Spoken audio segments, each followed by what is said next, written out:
We've been looking at the aspect of joy of serving God all this time. हम देख रहे थे कि परमेश्वर की सेवा करने में जो आनंद है उसके विषय में हम देख रहे थे। And we spoke last week about joy in the midst of difficult circumstances.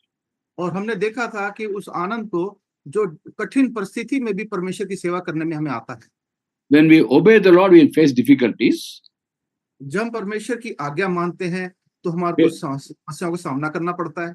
Difficult circumstances and difficult people come our way. और कठिन समस्याएं आती हैं और कठिन लोग भी हमारे सामने आते हैं। In spite of that, we can have the joy of serving God. और उसके बावजूद भी हमारे पास ये आनंद जो परमेश्वर की सेवा का है वो हम उसको आनंद पा सकते हैं। Last week I spoke on joy in the midst of difficult circumstances. पिछले हफ्ते हमने देखा था उस आनंद को हम कठिन परिस्थितियों में हमारे पास आता है उसको हम कैसे आनंद उठा सकते हैं। Today I'm going to talk about having joy and rejoicing in the ministry when you have difficult people troubling you. आज हम देखेंगे परमेश्वर की सेवा करने में जब हम लोगों के बीच में सेवा करते हैं उसमें आनंद हम कैसे उठा सकते हैं जब हमारे को कठिन लोगों का सामना करना पड़ता है। God allows sometimes difficult people to come our way for us to be built up in faith and to grow in the grace of God. लोग हमारे जीवन में कठिन लोगों को आने देता है ताकि हम विश्वास में बढ़ते जाएं और हम परमेश्वर पे और भरोसा करके उसकी सेवा कर सकें। Many people come our way and they try to pull us down and talk bad against us and to pull us down, but that humbles us, and when we humble ourselves, we receive more grace from God. तो कई बार कठिन लोग हमारे जीवन में आ जाते हैं, बड़ी परेशानी से परेशान करते हैं, पर ये हमारे को नम्र करने के लिए आते हैं ताकि हम नम्रता से प्रभु की सेवा कर सकें। Now the apostle Paul had received great revelation from God. और वो पौलुस प्रेरित को परमेश्वर से बहुत दर्शन मिले थे। And then the Lord allowed him to have a thorn in the flesh. पर प्रभु ने उसके जीवन में उसके शरीर में एक कांटा आने दिया। Messenger of Satan to torment him. और शैतान का दूत उसको ताड़ना देता था। The very familiar story in the 2 Corinthians 12th chapter, verse 7 to 10. और दूसरे कुरिन्थियों में उसके 12वें अध्याय में 7 से 10वीं आयत के बीच में हम सब इस बात को बहुत जानी पहचानी बात है। You want to read that? I'll just take some points from that. हम पूरा तो नहीं पढ़ेंगे पर कुछ बातों को इसमें से देखेंगे। And the Paul writes that God gave me a thorn in the flesh, messenger of Satan to torment me. और पौलुस यहाँ कहता है मेरे शरीर में एक कांटा चुभाया गया अर्थात शैतान का एक दूत जो मुझे घूंसे मारे। Many people have different interpretations of this thorn in the flesh. ये जो कांटा चुभाया गया इसके बारे में लोग अलग-अलग विचार रखते हैं। But it's very important for us to let the Bible interpret the Bible. पर बहुत जरूरी है कि बाइबल ही अपनी बात को खुद समझाए। This thorn in the flesh is actually a messenger of Satan. और ये जो कांटा यहाँ पे बात किया गया है उसके शरीर में वो शैतान का एक दूत है। A messenger means someone who has a message. और दूत एक वो व्यक्ति होता है जिसके पास एक संदेश होता है। Messenger of Satan means someone who brings a message from Satan. एक शैतान का दूत मतलब जो शैतान की ओर से संदेश लेके आ रहा है।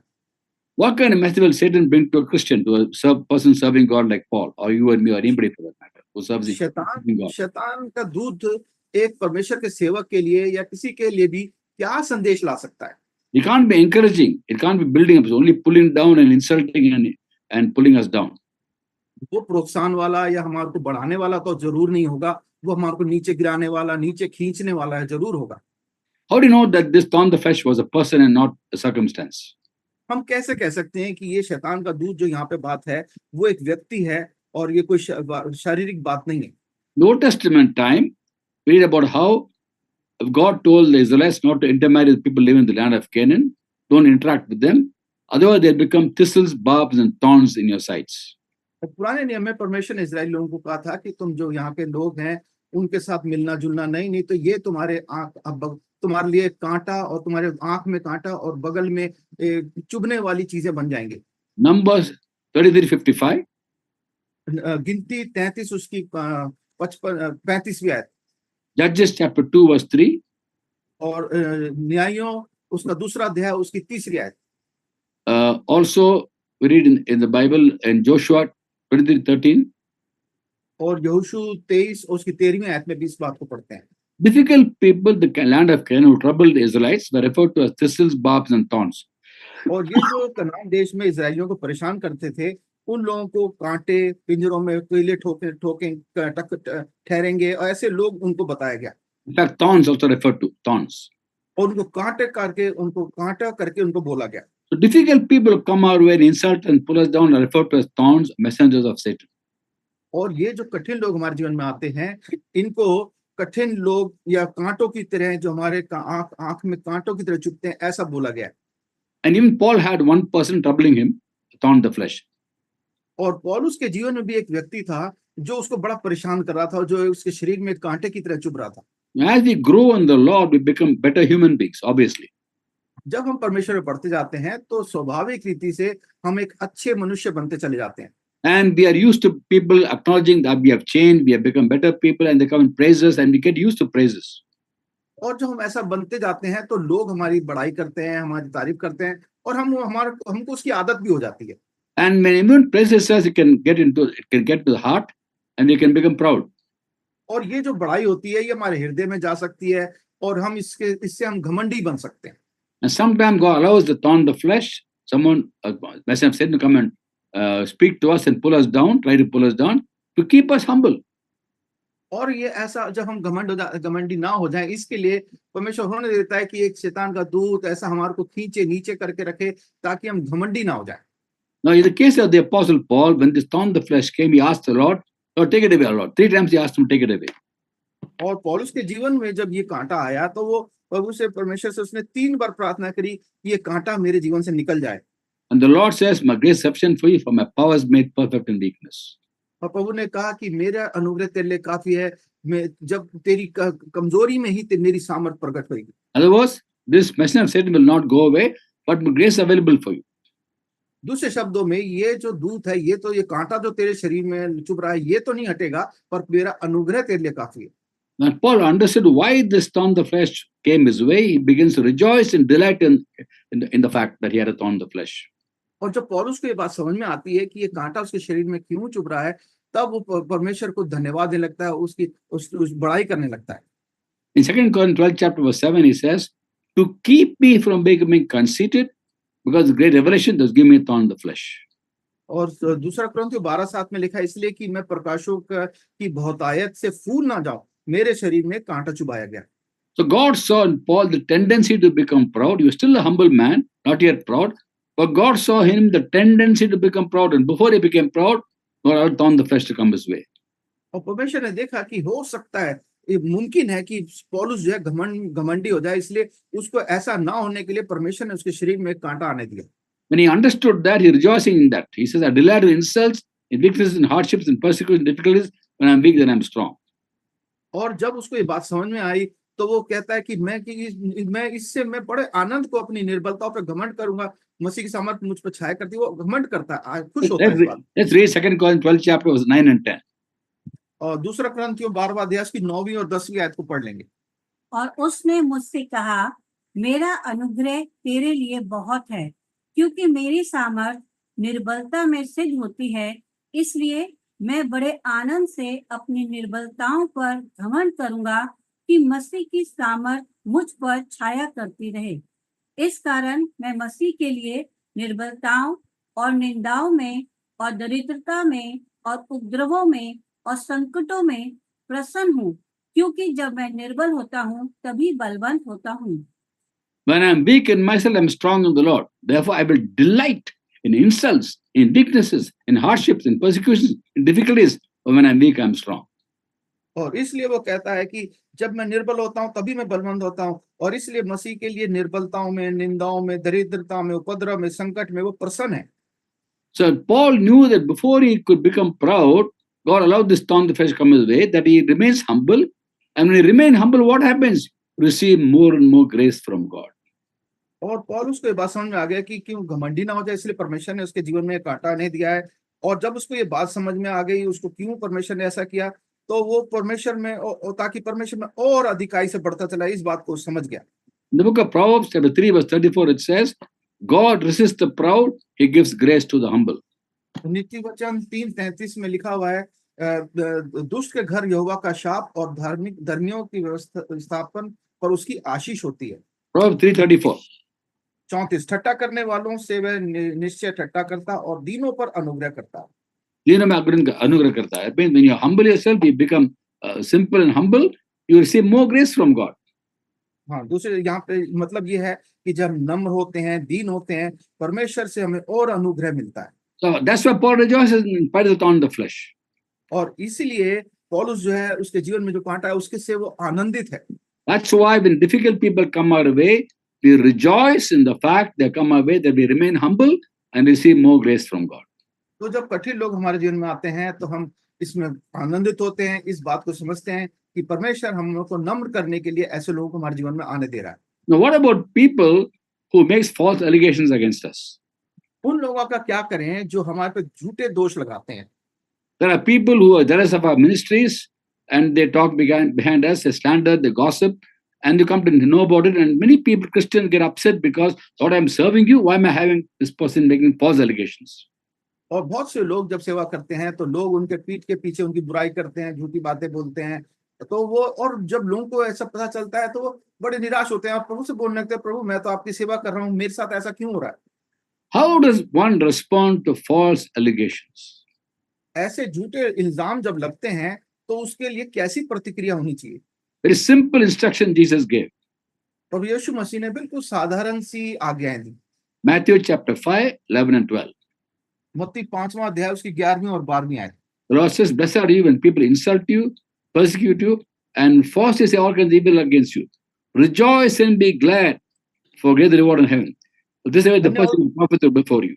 धन्य हो तुम जब मनुष्य मेरे कारण तुम्हारी निंदा करें और सताएं और झूठ बोल बोल कर तुम्हारे विरोध में सब प्रकार की बुरी बातें कहें। आनंदित और मगन होना, क्योंकि तुम्हारे लिए स्वर्ग में बड़ा फल है, इसलिए कि उन्होंने उन भविष्यद्वक्ताओं को जो तुमसे पहले आए थे इसी रीति से सताया था। Anandit hona, be joyful. When there are false allegations, be joyful that you are a child of God, and because you're a child of God, you're facing these difficulties, be joyful. Don't get upset about it. तो हमें आनंदित और मगन होना है इस जब हमारे को ऐसे ऐसे झूठे इल्जाम हमारे लग जाते हैं, क्योंकि हमें पता है कि हम परमेश्वर के लोग हैं, परमेश्वर की संतान है, इसलिए हम पे लग रहा है तो हमें उसमें आनंदित होना है। We should not meditate on falsehood, we meditate on the truth. हमें झूठी बातों पे मनन करना, उस पर ध्यान नहीं लगा के रखना, हमें सच्चाई पे मनन करना है। Yes, I begin to wonder why these people talk about me like that. I'm serving God. There could be a reason why they are against you, because they're jealous of you. तो जी आप बोले प्रभु मेरे पे ये झूठा इल्जाम क्यों लगा रहे हैं, तो उसका सीधा सा उत्तर है क्योंकि वो आपसे जलन रखते हैं। Now, when people criticize you, I could be either true of you or false. जब लोग आपकी बुराई करते हैं तो दो बातें हो सकती है, वो सच भी हो सकती है, झूठ भी हो सकती है। If it's false, then rejoice and be glad and leave it to God to vindicate you. अगर वो झूठी है तो आप आनंदित रहें परमेश्वर में और प्रभु के ऊपर हाथ में छोड़ दें कि वही आपका न्याय करे। God will vindicate you. Psalm 135 verse 14 says he'll vindicate his people, he will have compassion on his servants. भजन 135वें अध्याय में वो कहता है कि परमेश्वर अपने लोगों को छुड़ाएगा, उनकी छुड़ौती परमेश्वर करता है। So ignore false allegations. Don't focus on falsehood, focus on the truth. इसलिए झूठी बातों पे ध्यान ना करें, आप सच्चाई पे ध्यान करें। Now, what about people who talk about you behind the back, but they say something about you which is true of you, which is something negative but true of you? अब कुछ उन लोगों का क्या है जो आपके पीठ के पीछे बात करते हैं, आपके विरोध में, आपके बारे में गलत बोलते हैं, पर बात जो है वो सच्ची बात है। Again, don't be upset. फिर भी आप उससे परेशान ना हो। Maybe you did not know about this weakness you had, but they know about it, they talk about it. हो सकता है आपको अपनी इस कमजोरी के बारे में पता ना हो, उन्होंने इस बात को समझ लिया है और इसलिए वो आपके लिए ऐसी बात कर रहे हैं। Once you come to know about some weakness you have, others have noticed, thank God for that. Thank you, Lord, that I have this weakness, and I know you'll change my weakness and make it a strength. और जब आपको ये पता चल जाए कि आपको इसके अंदर ये कमजोरी है जो लोगों ने समझ ली है, तो आप परमेश्वर को धन्यवाद दें कि प्रभु आपका धन्यवाद, आपने इन लोगों को प्रयोग किया ताकि मैं इस कमजोरी को समझ सका, अब आप मुझे इससे छुड़ाएं। Sometimes we are blind to our sins कई बार हमें अपने पापों से के बारे में पता ही नहीं होता, हम अंधे होते हैं उसके बारे में। because sin is very deceitful. Hebrews 3:13 talks about deceitfulness of sin. क्योंकि पाप जो है बड़ा छलायमान होता है, इब्रानियों 3:13 में इसके बारे में लिखा है। But take David, for example. उदाहरण अगर हम लें, दाऊद का उदाहरण लें, He committed adultery, उसने व्यभिचार किया arranged the murder of Bathsheba's husband, Uriah. और उरिया जो बत्शेबा का पति था उसका उसने खून भी करवा दिया। Such obvious sins he did, adultery and arranging the murder. एकदम बिल्कुल बड़े बड़े पाप जो सबको दिख रहे हैं, व्यभिचार और खून करना, ये सब उसने किए।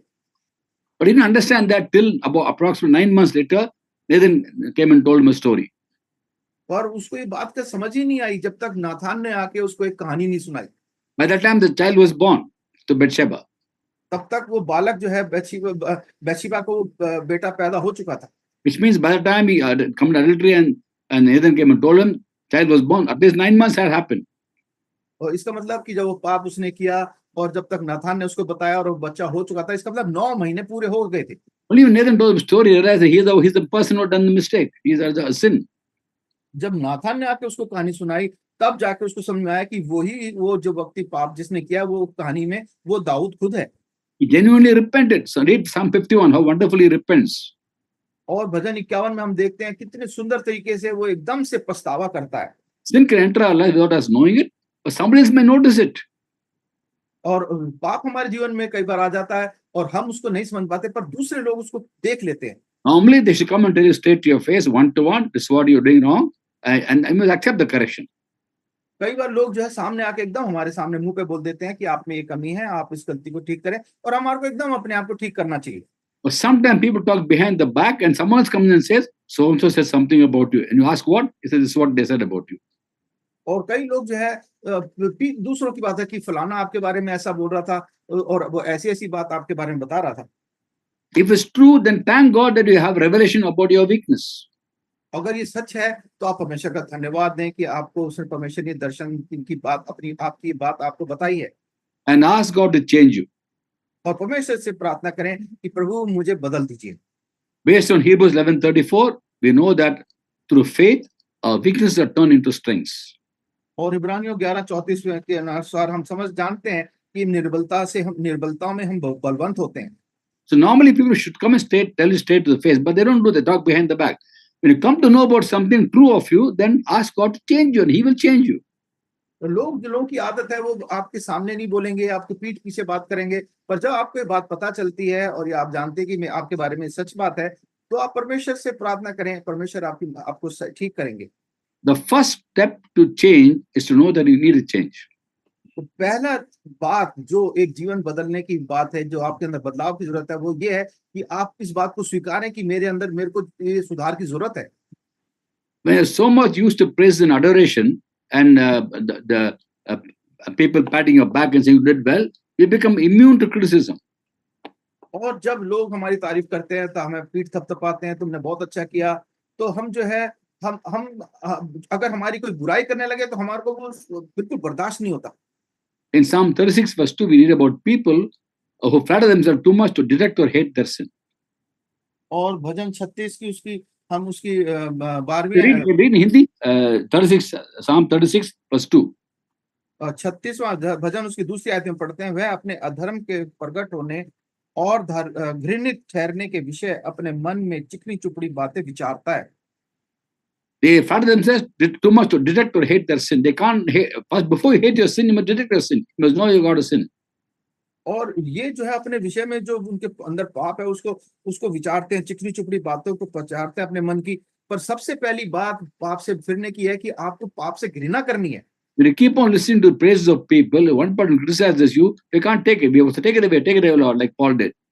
जब आपकी आदत हो जाती है, लोग आपकी तारीफ करते रहते हैं, बड़ाई करते हैं, तो आपकी आदत हो जाती है कि तारीफ मिलती रहे। पर जब आपकी बुराई करने लगते हैं तो आप पौलुस की तरह बोलने लगते हैं, तो इसको दूर कर।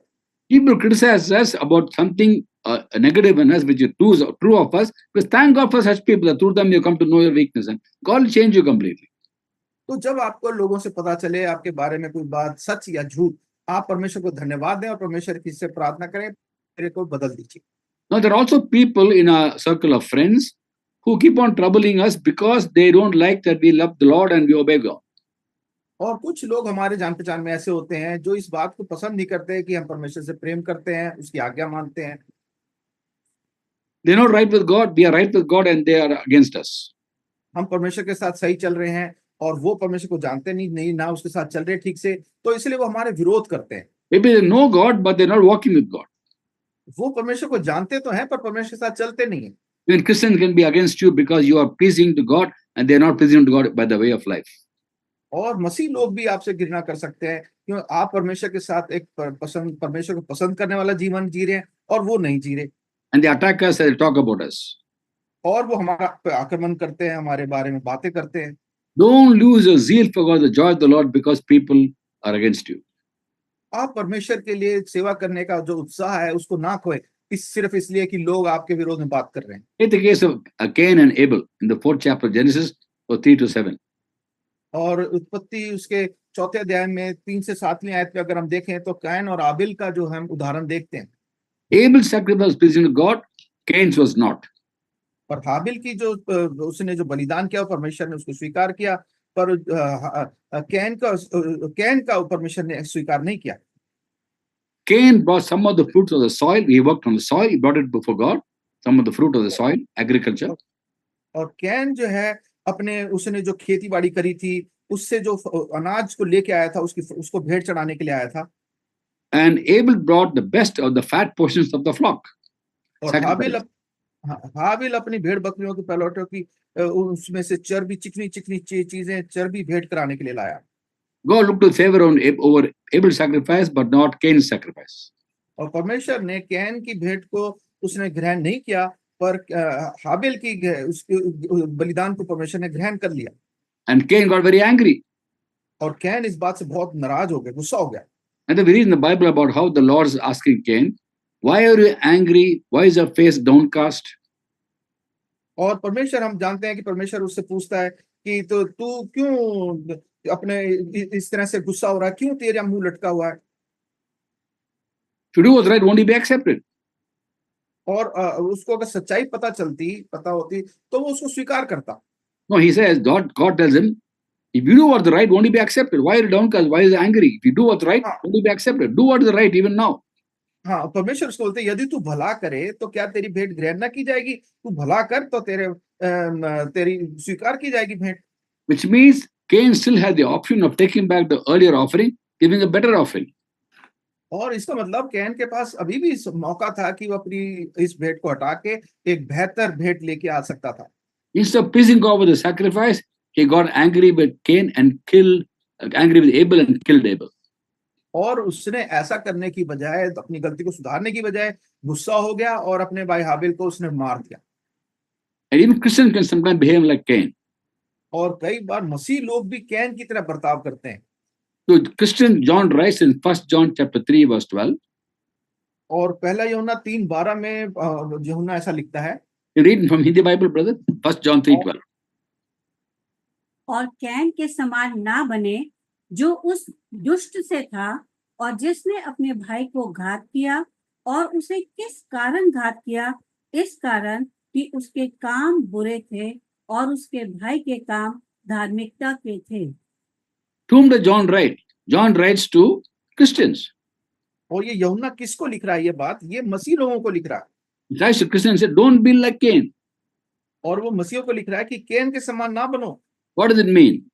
इसका मतलब क्या है? Christians can sometimes behave like Cain. इसका मतलब ये है कि मसीह लोग भी कई बार कैन की तरह बर्ताव कर सकते हैं। They're not right with God. तो परमेश्वर के साथ सही नहीं है। Another brother of the church is right with God. और कलीसिया के दूसरे भाई लोग जो हैं वो परमेश्वर के साथ सही चल रहे हैं। Instead of getting right with God, they get wrong with the one who's pleasing God.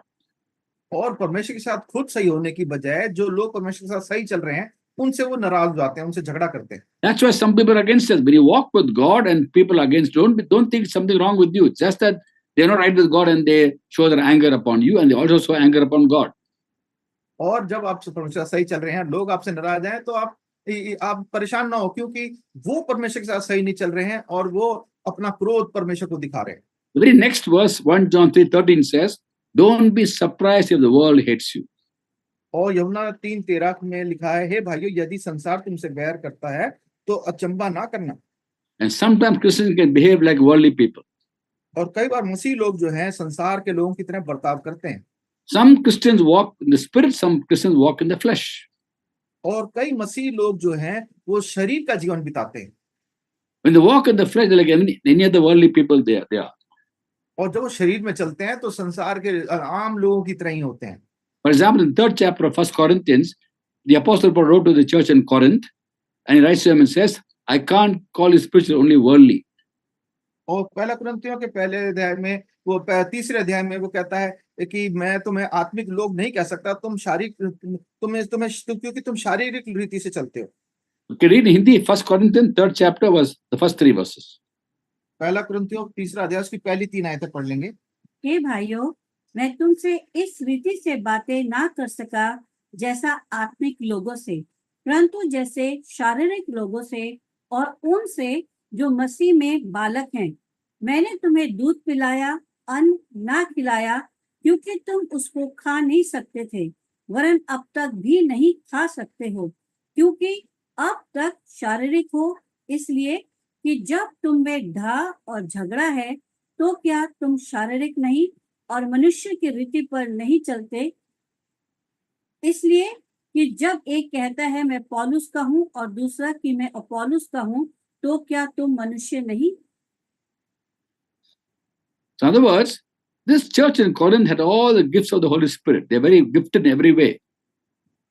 दूसरे शब्दों में ये जो कुरिन्थ की कलीसिया थी, ये आत्मिक लोग यहाँ पे थे और हर एक तरह से दान इस कलीसिया को मिला हुआ था। Now, Paul, I can't call it spiritual, only worldly, शारीरिक. और आत्मिक पौलुस नहीं, शारीरिक. कहता है कि मैं तुम्हें आत्मिक लोग नहीं कह सकता, क्योंकि तुम शारीरिक लोग, जैसे तुम शारीरिक लोगों की तरह जीते हो। They're all the gifts of the Holy Spirit. Yet he says, I can't call you worldly. I gave you milk, not solid food. Not ready for solid food because there's quarreling among you, jealousy, envy, and quarreling. तुम्हें सब प्रकार के आत्मिक दान है, फिर मैंने तुम्हें आत्मिक दूध भी पिलाया, पर तुम जो है अभी तक अन्न खाने लायक नहीं हो, शारीरिक हो, इसलिए तुम्हारे अंदर से भी ढा झगड़ा शारीरिक बातें हैं। So when we're serving God sincerely in the church or through the church, there are others in the church also who are not the same way. They're working worldly way. They'll be against you. So don't be surprised the world hates you. तो जब आप कलीसिया में हैं, कलीसिया में काम करते हैं, और कुछ लोग हैं कलीसिया में जो शारीरिक रीति से चल रहे हैं, तो वो आपसे घृणा करते हैं, तो आप इससे विचलित ना हो, क्योंकि संसार जो है परमेश्वर के लोगों से घृणा करता है। We should just love them as they are. They behave like enemies. We still will love them because God says love your enemies. और वो हमसे घृणा करते हैं, पर परमेश्वर ने हमसे कहा है कि हमें अपने वैरियों से प्रेम करना है, और वो हमारे वैरियों की तरह हैं, हमें उनसे प्रेम करना है। Then there are people also in our social circles, difficult people who come our way, who trouble us, who try to pull us down, that we don't bear fruit of the Spirit. और कई बार हम संसार में, हमारे समाज में भी ऐसे लोग होते हैं जो हमको परेशान करते हैं, ताकि हम जो है आत्मिक फल ना ला सकें। How can we rejoice with such people with us? How can we rejoice and be joyful in spite of such difficult people coming our way and everywhere trying to pull us down? और ऐसे लोग जब हमारे को चारों तरफ से घेरे हुए हैं और हमारे को नीचे खींचने की कोशिश करते रहते हैं, तो ऐसे लोगों के बीच में हम आनंदित कैसे रह सकते हैं? Now, the fruit of the Spirit is 9 qualities. जो आत्मा के फल हैं, उसमें 9 गुण हैं। One fruit with 9 qualities. एक फल है पर उसके 9 गुण हैं, Love, joy, peace, और वो है प्रेम, आनंद, मेल, patience, kindness, goodness, धीरज, कृपा, भलाई, faithfulness, gentleness, and self-control. विश्वास, नम्रता और संयम। Now, it's one fruit, और ये एक फल है, 9 qualities. और ये 9 गुण हैं उस एक फल के। When you live a life led by the Holy Spirit and not by the sinful nature, जब हम आत्मिक जीवन के साथ से आत्मा के अनुसार जीवन बिताते हैं और शरीर के अनुसार जीवन नहीं बिताते, when you walk led by the Holy Spirit, not led by the sinful nature, और आत्मा के अनुसार हम चलते हैं और पाप शरीर के अनुसार और शरीर के कामों के अनुसार जीवन नहीं बिताते, after some time, not immediately, तो कुछ समय के बाद अचानक एक उसी समय से तो नहीं, all 9 aspects of fruit will be seen in our lives. ये सारे 9 गुण जो हैं इस फल के, आत्मा के फल के, हमारे जीवन में दिखाई देने लगते हैं। We are born again of the seed of God. हम परमेश्वर के बीज से हम उत्पन्न होते हैं। Therefore, what will be the fruit? Fruit of the Spirit only. Born of the Spirit, fruit of the Spirit. और उसका परिणाम क्या होता है कि हम आत्मा से जन्म लेते हैं और आत्मा के ही फल हमारे जीवन में आते हैं। Orange seed bears orange fruit, apple seed bears apple fruit. अगर संतरे का बीज है तो संतरा ही आएगा, सेब का बीज बोएंगे तो सेब ही आएगा। The born of the Spirit तो अगर हम आत्मा से पैदा हुए हैं will bear the fruit of the Spirit. तो हम आत्मा के ही फल लाएंगे। So all 9 qualities should be seen in the life of a Christian who walks in the Spirit. तो ये सारे 9 गुण जो हैं, जो आत्मा के अनुसार चल रहा है, उसके अंदर ये गुण होने चाहिए, दिखाई देने चाहिए।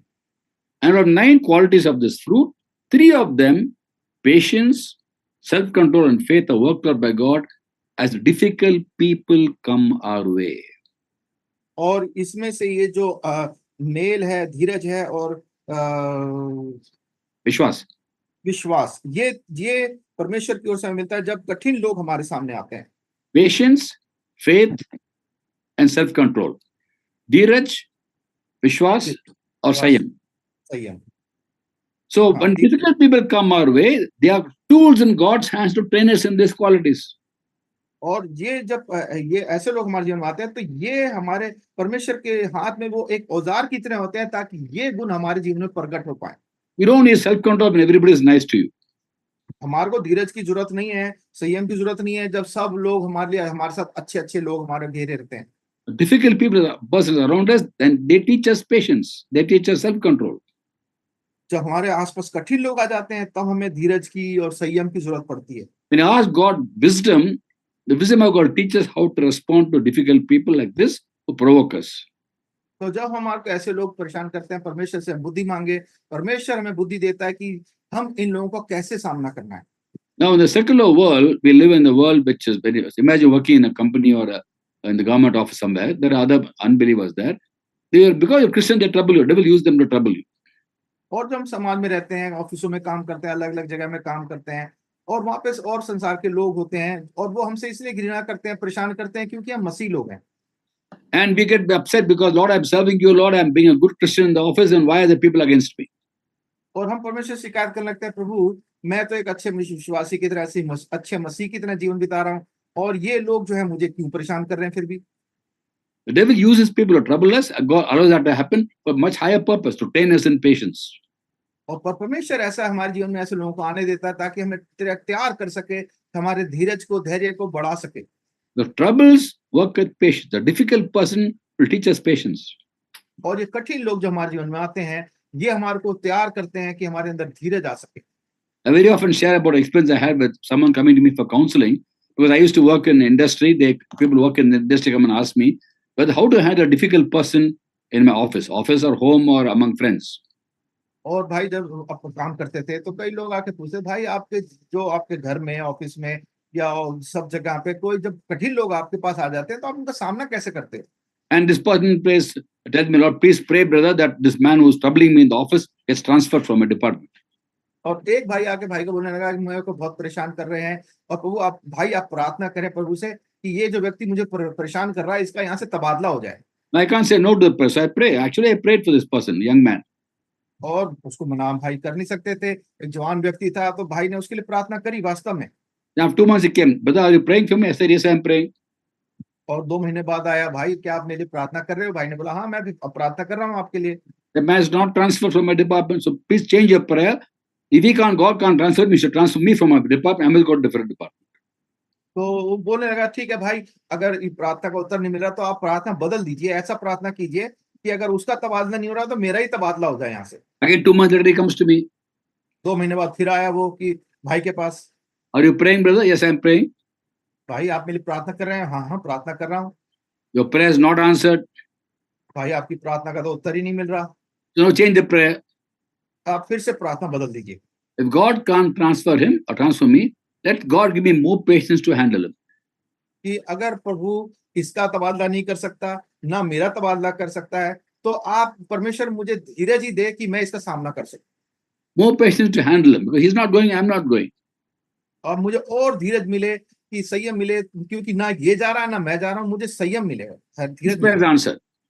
और ये प्रार्थना का उत्तर उसको मिला। How? कैसे? 2 more difficult people like him transferred into the department. दो और कठिन लोग, जो पहले एक था वो उस जैसे और 2 लोग उसके ऑफिस में आ गए। Why? Basic training over advanced training. अब अभी क्यों ऐसा हुआ? क्योंकि पहले जो प्राथमिक जो प्रशिक्षण था वो तो पूरा हो गया, अब और कठिन प्रशिक्षण शुरू हो गया। Advanced training to handle difficult people. और कठिन परीक्षण शुरू हो गया ताकि और कठिन लोगों का सामना कर सके। When you find someone, a very difficult person around you, as you're serving God sincerely, they're troubling you, don't have a mindset of running away from there. तो जब कठिन लोग आपको परेशान करते हैं तो आप अपने जीवन में ये भावना ना लाएं कि मैं यहाँ से। Thank God he's training you to be self-controlled, patient, and have faith in God. आप परमेश्वर का धन्यवाद दें कि वो आपको प्रशिक्षण दे रहा है, कि आपको धीरज, विश्वास और संयम बढ़ा रहा है आपका। And thank God and tell him, Lord, if I can handle this person, I can handle anybody in this world. और परमेश्वर को धन्यवाद दें कि प्रभु अगर मैंने इस व्यक्ति का सामना कर लिया, इसको झेल लिया, तो मैं संसार में किसी का भी सामना कर सकता हूँ। We ask God for more patience, isn't it? So often. हम परमेश्वर से और धीरज मांगते हैं, कई बार ऐसी प्रार्थना करते हैं। When you ask God for more patience, He'll give you troubles because troubles work with patience. Romans chapter 5, 2 and 3. जब आप धीरज मांगेंगे तो परमेश्वर आपको और समस्या देगा, जैसा कि रोमियो 5वां अध्याय उसकी 2 और 3 में लिखा है। In Christian life, you should only be focusing on pleasing God. Don't worry about what people think of you or talk about you, say about you, because ultimately what matters is pleasing God. और जब आपको लोग इसे परेशान करें, आप परेशान ना हो, क्योंकि आपका मुख्य उद्देश्य ये है कि आप परमेश्वर को प्रसन्न करें। Why do Christians get upset when people criticize them and talk against them? Because they want to be praised by people. और लोग परेशान क्यों हो जाते हैं जब लोग उनकी बुराई करते हैं? क्योंकि वो ये चाहते हैं कि लोग उनकी बड़ाई करते रहें बस। Yeah, people pleasers, not necessarily God pleasers. और वो लोगों को प्रसन्न करने वाले पर लोग बनते हैं और परमेश्वर को प्रसन्न करने वाले लोग नहीं बनते। Galatians 1:10 says, Galatians 1:10, am I now trying to be the approval of men of God, or am I trying to please men? If I was still trying to please men, I would not be a servant of Christ. Galatians 1, agree in Hindi, please. गलतियों 1:10 में लिखा है, यदि मैं अब तक मनुष्य को ही प्रसन्न करता रहता तो मसीह का दास ना होता। Very clear, simple instruction. बिल्कुल साफ सीधी हिदायत है। If you're a God pleaser, you will not get upset by what people talk about you. They say something right about you, which is wrong about you. Then you thank God that you got correction and you ask God to change you. तो आप मनुष्य को प्रसन्न करने वाले ना बने, और जो आपके बारे में जो गलत बात बोल रहे हैं, आप परमेश्वर के लिए उसको धन्यवाद दें, और परमेश्वर को उस बात के लिए आप उसको धन्यवाद दें। In all circumstances, we're called to praise Him, worship Him, and rejoice in Him. हर परिस्थिति में हमें बुलाया गया कि परमेश्वर को धन्यवाद दें, उसकी स्तुति बढ़ाई आराधना करते रहें। Never lose the joy of serving God because of circumstances, because of people, because through that we're being built up in the faith. और कभी भी अपने उन्माद को, उत्साह को ऐसे लोगों की वजह से परेशान कम ना होने दें, क्योंकि ऐसे लोगों की वजह से ही हमारा धीरज, संयम और विश्वास बढ़ता है। May God bless each one of us as we take the word very seriously and live the scriptures. We're called to live by the scriptures, not just understand scriptures or listen to it. We have to obey the scriptures. और हमें जो है इस परमेश्वर के वचन के अनुसार, जो वचन हमें मिलता है उसके अनुसार हमें जीना है। हमारे को उसको सुन के छोड़ नहीं देना और उसके अनुसार अपने जीवन में जीना है। God bless you all. Thank you, brother.